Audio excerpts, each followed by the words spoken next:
Kausapin mo ako, sabihin mo ang totoo.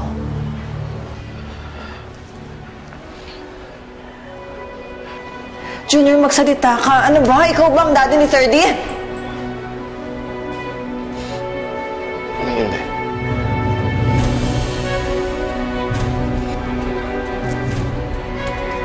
Pasensya na po.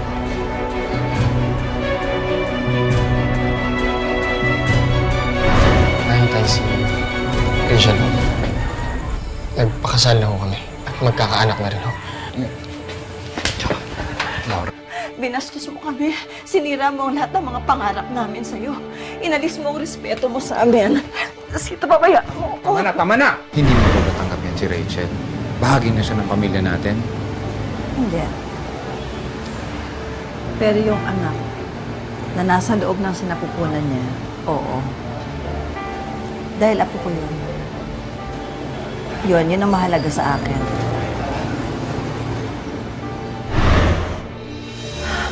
Paano mo nagawa ito, Junior?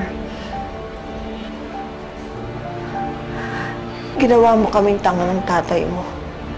Niloko mo kami. Jun!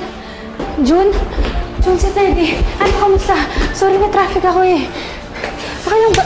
Ikaw? Malandi kang babae ka. Ginamit mo lang ang anak ko para mapagtakpan mo ang kalandian mo. Pareho ka lang ng nanay mo, magagamit ka! Kayong dalawa? Ay, tama na! Ay, tama na!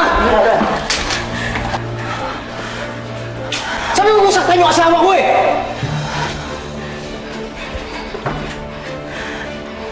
Kung buhay lang ang tatay mo, Junior. Magagalit sa'yo si Sito.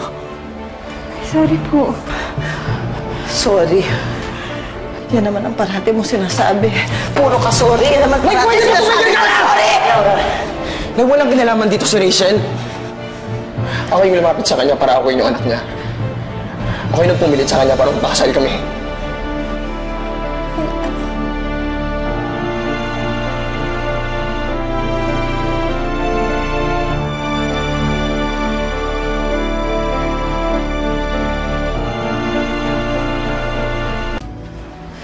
Ano bang ginawa niyan sa'yo, ha?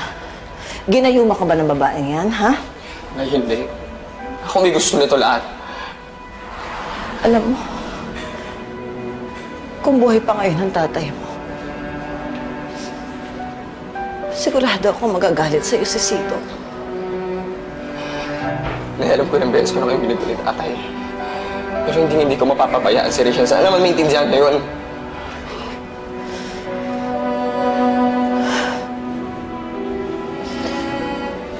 Ginawa kang tanga ng pag-ibig mo.